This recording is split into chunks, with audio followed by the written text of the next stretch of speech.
to Leanne and Russell for basically providing the background for this talk.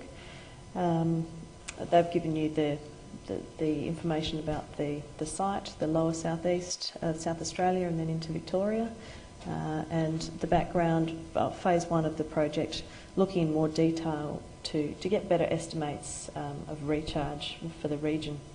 I'm looking at then how do we apply this into a regional groundwater model. But to start, let's look at the finer points of recharge and evapotranspiration. The first graph on the left-hand side is the summary of a fairly extensive literature review that I've been doing, looking at how recharge and evapotranspiration vary with depth to groundwater. So, for example, the blue curve is some of Russell's previous work in the Tomago Basin region, and it's recharge, winter recharge. Now, this has actually got a relationship with the depth to water table, and as you can see, when groundwater is very shallow, recharge is limited. Basically, there is no available storage within the soil profile, and any rain falling on it will transform into runoff. As you get slightly deeper, the recharge infiltrates and hits the groundwater relatively quickly, bypasses plant roots, it doesn't get evaporated from the soils, therefore you get a maximum recharge with shallow groundwater, and then after about 2 metres in depth, it becomes independent of depth. For soils, this is probably what groundwater modelers are most used to. The green curve there shows a classic soil evaporation curve from Towsma, in which evaporation is very high with shallow groundwater because there's a direct water source, and it extinguishes slowly with depth around sort of 2 to 4 metres. What potentially people haven't seen though is what happens when plants are involved, the transpiration aspect of it. The red curve is transpiration from riparian vegetation in Arizona, but it is relevant to Australian conditions as well. With very shallow groundwater, there is this limits plant evaporation. It produces anoxic conditions. Trees tend to die. Often salinity is another factor here. And it's really when groundwater is in a range of maybe 1 to 6 metres that it's mostly used. It's most highly used by vegetation. So when you try to understand what's happening as a total flux in this case, how much water is going into the groundwater volume of interest, or how much is coming out, adding up these, you come up with a net groundwater recharge, which I have found tends to be negative with very shallow groundwater. Evapotranspiration is the dominant factor, and then as you get deeper, recharge is the dominant factor. So how do we compare this with the industry standard groundwater model, which is MODFLOW? Some of you might be aware of this model. When you are just using the standard MODFLOW package, recharge is the blue line, and it's independent of depth. It's just a flux going into the model. Evapotranspiration is lumped into either a linear relationship with depth, or in this case, a piecewise linear relationship with depth, and there's really no opportunity to shape the curve as you might find it if vegetation is present. So there's a bit of a gap in what is possible. Russell has gone through these relationships a little bit in more detail in the previous talk, but this is what's occurring in the field in reality. There is a relationship with recharge, between recharge and groundwater depth. The first slide shows gross recharge, so just what is the downward movement of water into the groundwater. And as you can see, similar to the previous slide, there's a maximum of recharge around 1 or 2 metres, and then as groundwater becomes deeper, it becomes independent of depth.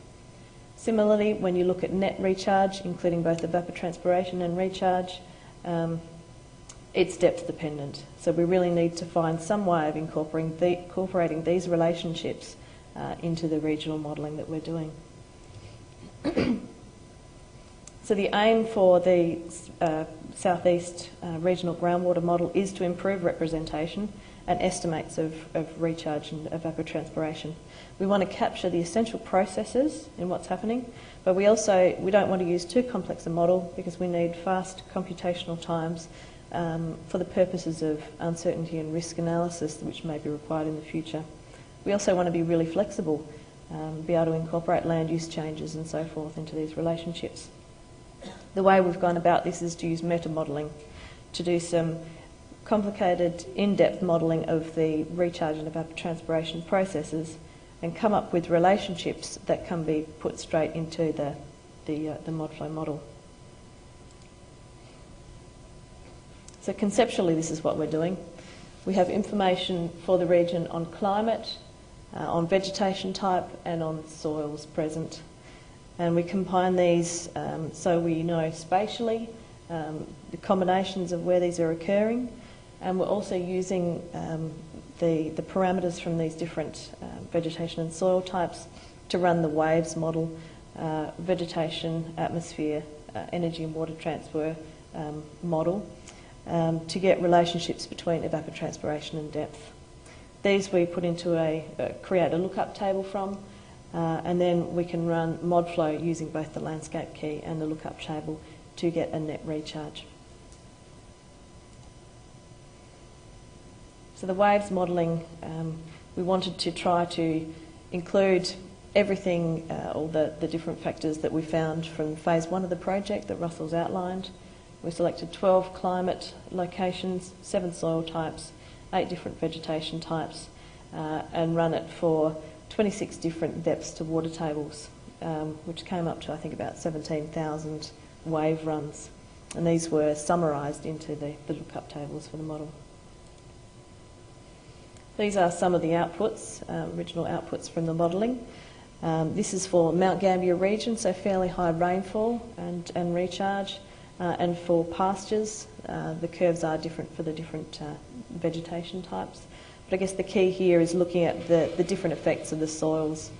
The dark blue line is our net groundwater recharge that I've been focused on. Really, as you increase the amount of clay in the soil, you get a higher capillary fringe and you start getting effects with groundwater deeper and deeper in the soil profile, which is what we're looking at. The behaviour of these models and these curves are what we understand to be true from both phase 1 of the project and also the literature review.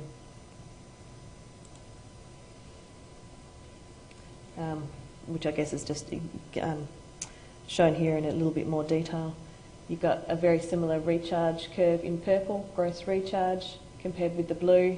You look at the pink, very similar to the plant transpiration in the red, and the net recharge again, similar relationships. So we're very confident that on a point scale these are working well. So we created a landscape key for the model using all the different combinations and came up with 672 different unique identifier codes. To start by testing, as we're working in parallel with the development of the regional groundwater model, we used a static water table to come up with some groundwater recharge or net recharge estimates. So this is what we're getting, patterns of recharge with the waves modelling. On average across the catchment we're getting around 22 millimetres a year. And this is the results that Russell's described from the bias-corrected Somerset and Modus data, which is around 40 millimetres a year.